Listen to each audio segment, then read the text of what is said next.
Hello my friends, my name is Artur and I am an Estonian YouTuber. What's that? Can you hear it? DDay, DDay, DDay, DDay, DDay! Best coalition against the worst coalition, the biggest battle in the modern day history, DDay. We've all seen the movie depictions, we've heard stories about it, but here's a video, it's from extra credits. Here's a video that actually takes the details and opens it up and shows us what happened before and how it carried through, and this is a perfect video to learn from. No, not to learn from. We research history here. We are professionals. We're professionals who research history. If you want to do that also, stay with me in this video and let's find out everything about D-Day from extra credits. I have my cup. Oh yeah, I'm ready. I have my flag. Let's go. Kizu. Oi, oi. My cat is destroying my walls. She's like going with my walls and the walls are getting scrumbly, you know. It's bad. It's bad for the walls. When the signal is given, the whole circle of avenging nations will hurl themselves upon the foe and batter out the life of the cruelest tyranny which hath ever sought to bar the progress of mankind. That signal comes today.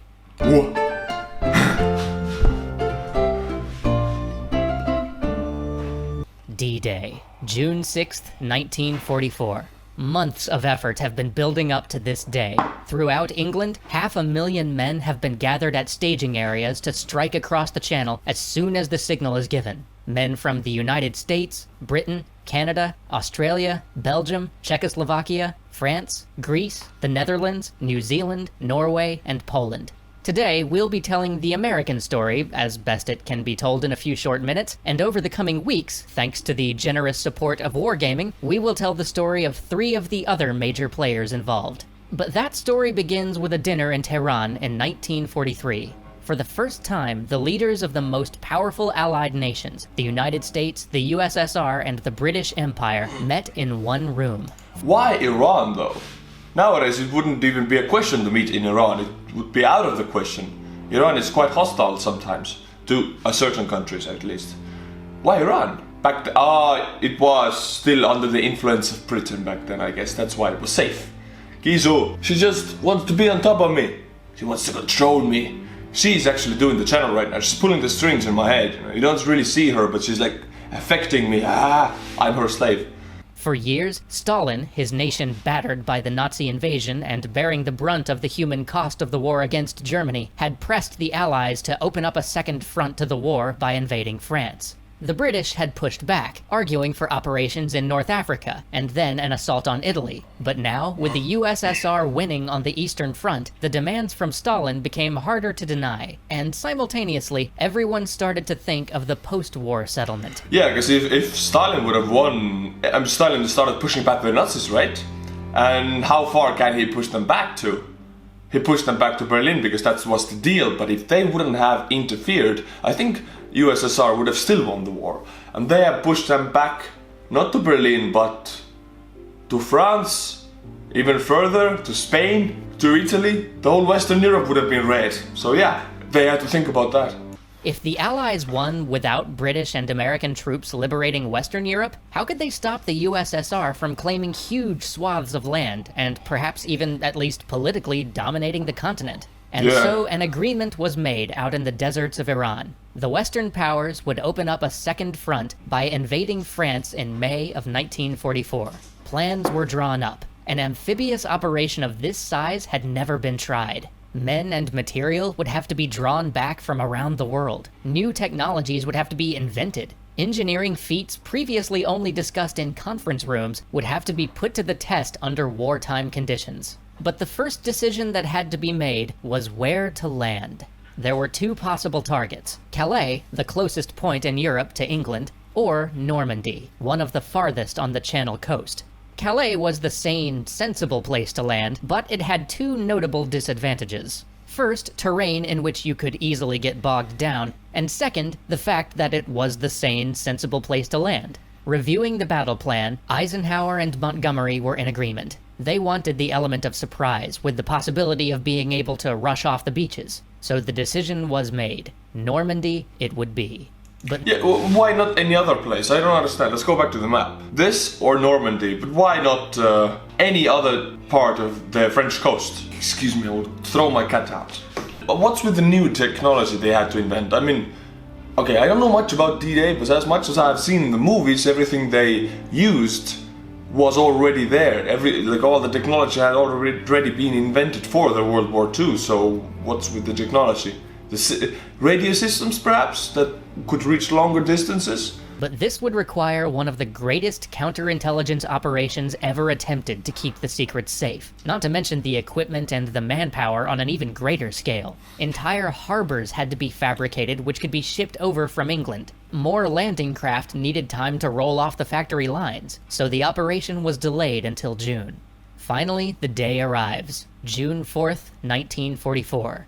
Planes prep, final drills are run through, 10... Oh yeah, I remember. I saw one video about it. They made huge fake ports to indicate that they're gonna land in Norway. So they built up rubber tanks, rubber ships, fake ports. They built them up all in the wrong places, so Nazis actually saw them from aerial spy planes, I think.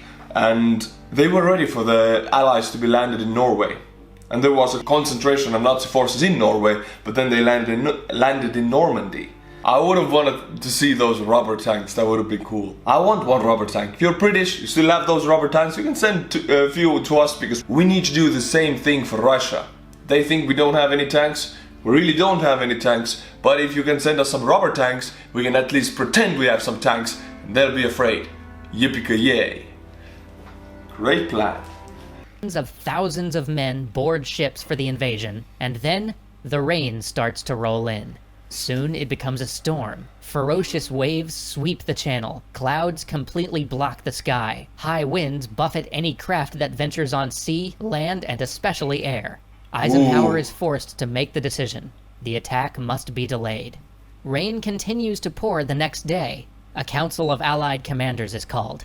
If they delay again, they won't be able to launch until July. They need to do the channel crossing at night. They need to do commando raids and minesweeping when the unsuspecting Germans will have the fewest patrols out. But for a crossing of this magnitude, they need nearly full moon visibility. Even if they did decide to brave a launch without the full moon, tidal conditions wouldn't be right for another 2 weeks. What do? They've got thousands of men already holed up on boats, getting seasick and nervous and just plain stir-crazy. Okay, but it's 500,000 men altogether, right? Even if it was a bit lesser, actually, 500,000, they added more men later when the D-Day was already over. Right now it's a few 100,000. Think about the Eastern Front, where millions of men were fighting over small areas of land, so Eastern Front was actually, it was the hell compared to this. I mean, this was bad, of course, but we never know what the suffering was in Russia. It was many times worse. You can't even compare them, actually. The Eastern Front, the Western Front, they're uncomparable. What happened in the Eastern Front stays in the Eastern Front. Couldn't make any parallels here. But for the Western world, of course, yeah, this is a huge number and a huge operation. They've already started moving equipment and forces into staging areas which can clearly only be targeting one place, Normandy. And they've had to alert enough people up and down the chain as to the nature of the operation that with each passing day, the odds of keeping their landing location a secret plummet. But yeah, because Nazis had spies in Britain, right? I'm pretty sure they had. I mean, of course, again, I haven't read any books about it, but I've seen movies because I like movies. Best way of education nowadays is movies because people are lazy and stupid, so yeah. From the movies, they had some spies in Britain. As often as not, it could have been ratted out to the Nazis that they're gonna attack, and then the whole D-Day would have been a massacre. Just a massacre. Right now, it wasn't. I mean, yeah, there were a few beaches, Omaha, for example, where the massacre happened, but most of the landing area was almost unopposed, or slightly opposed. Imagine if all the landing area where they landed would have been heavily gunned, heavily opposed. That would have been a disaster. to cross in this weather, that would be madness. Then a captain is ushered in. He's an RAF meteorologist, and he is about to make what may well be the most consequential weather report of all time. He says he believes it's going to be clear on the 6th. Eisenhower nods. The operation is a go. 6,000 ships begin to steam across the channel. Minesweepers fan out ahead of them, clearing a path. For weeks, the Allied forces have bombed the German Air Force in the region nearly to oblivion. No enemy interceptors exist to spot the waves of gliders and transport planes carrying 17,000 airborne troops. The ships won't reach the beaches until dawn, but the airborne... Wait. So they have bombed the Nazi Air Force, but did they bomb them on Britain soil? They were on Britain soil and they bombed across the channel. How long is the channel? I have to Google that. Where's my phone? Ah, damn it, it's there. Well, the point is that their weapons were powerful enough to reach across the channel. That's what I mean, like mortar fire. Long distance range was so long that it could reach across the channel and to the airport that was inland. That's pretty neat, actually. Infantry has night work to do. First in are the Pathfinders, the men whose job it is to light the drop zones for all the other parachute infantry. Of the 4 planes carrying these Pathfinders, one overshoots their target, another has to bail before ever getting to France, and the remaining 2 kept most of their signaling gear in the ditched plane, leaving them desperately trying to signal the paratroopers by waving flashlights at the passing airplanes. What the hell? The paratrooper drop goes even worse. Scattered by enemy anti-aircraft fire and blinded by low clouds, paratroopers jump from altitudes that are either too high, leaving them drifting slowly, unable to do anything but watch as enemy guns spit shrapnel up at them, or too low, breaking bones on landing as their parachutes don't have enough time to slow their fall. They're scattered all over, many of them landing miles from their drop zones, some landing in marshes or rivers, others being slaughtered as they drop right into the middle of the enemy. It was a harrowing and confusing night of chaotic firefights and desperate small unit actions. But the more... Hey, you know how I know about this night? I've played Call of Duty 1 and 2 and 5 and all of them actually. But in the first one I remember very clearly because I played that the most. When I was a kid I played a lot of Call of Duty 1 and it started with this. You landed, there were these signaling antennas. You were the only one landing, you were the signal guy actually. And you killed some enemies and soon everybody started to come in and then it started the whole firefight. It was crazy. It was so cool. I should just play Call of Duty 1. Even according to nowadays standards, it's still a very good game.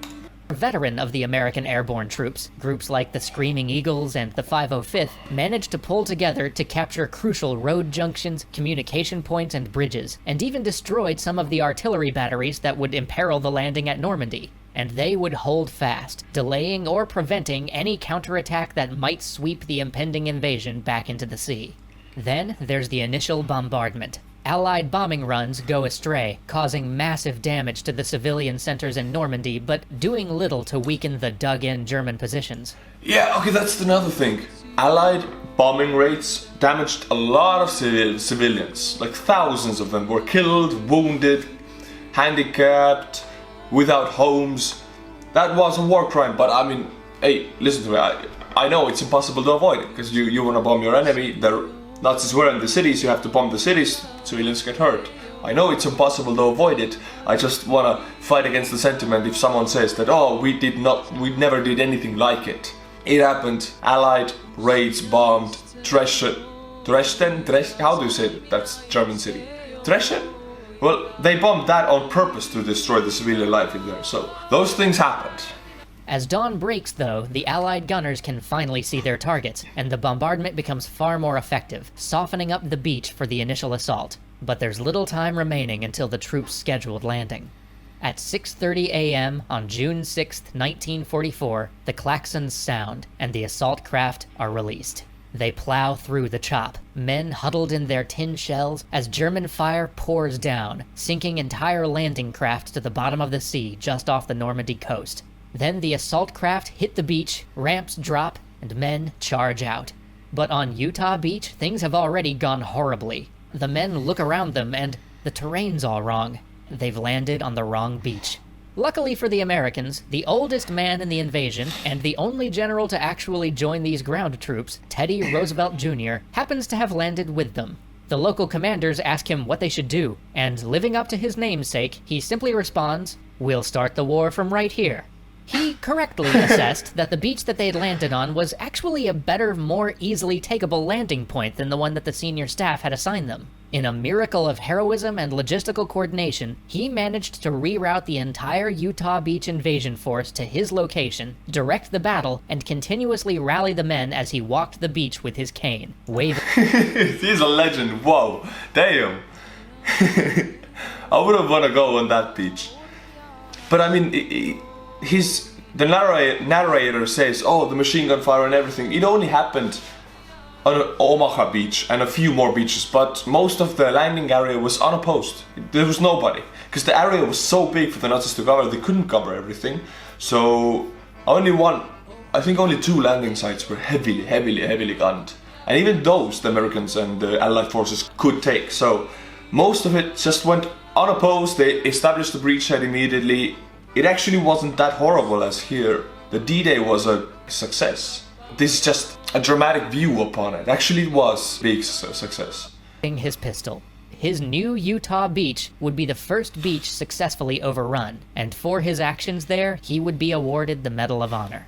Omaha, the oldest person to get it, I'm pretty sure, though, was a different story. Here, the pre-landing bombardment had been even less effective. The seas were choppy, landing craft took on water, and men tried to bail with their helmets. Some of the landing craft sank, and those that landed were filled with retching, seasick men. Much of the armored support that was supposed to follow them foundered in the waves, or simply got picked off as they hit the shore. Soon, the men were all pinned down against a small shingle of land that provided what little cover there was to be found on the beach. Many of the units had taken heavy casualties, and much of the command staff was dead.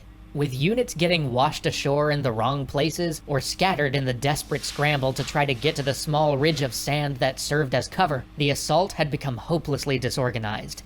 The second wave met with much the same fate. Hopelessly bogged down, withdrawal from Omaha Beach was considered, but it was the vital linking point between the British and American forces.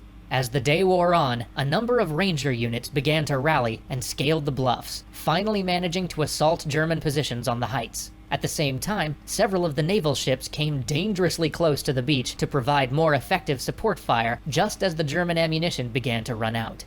Even after all of this, Omaha Beach wasn't truly cleared by the end of the 6th. But as the sun began to set on those bloodied beaches, it was clear that the American forces were there to stay. Join us next time as we join the British. You focus on all the drama and all the things that went wrong in this video, but actually much more things went right. I mean, they landed on the wrong beach, but Teddy Roosevelt the Jr.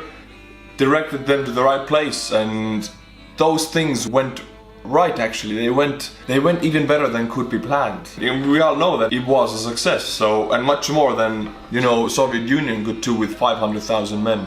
Soviet Union with 500,000 men, they would just send them to die. No plan, no, just run. Maybe you will kill an enemy if you get killed for your motherland. Good for you. But in the West, no, they don't do things like that. They plan ahead, they go according to the plan. Can you hear the tank? Tanks are rolling by.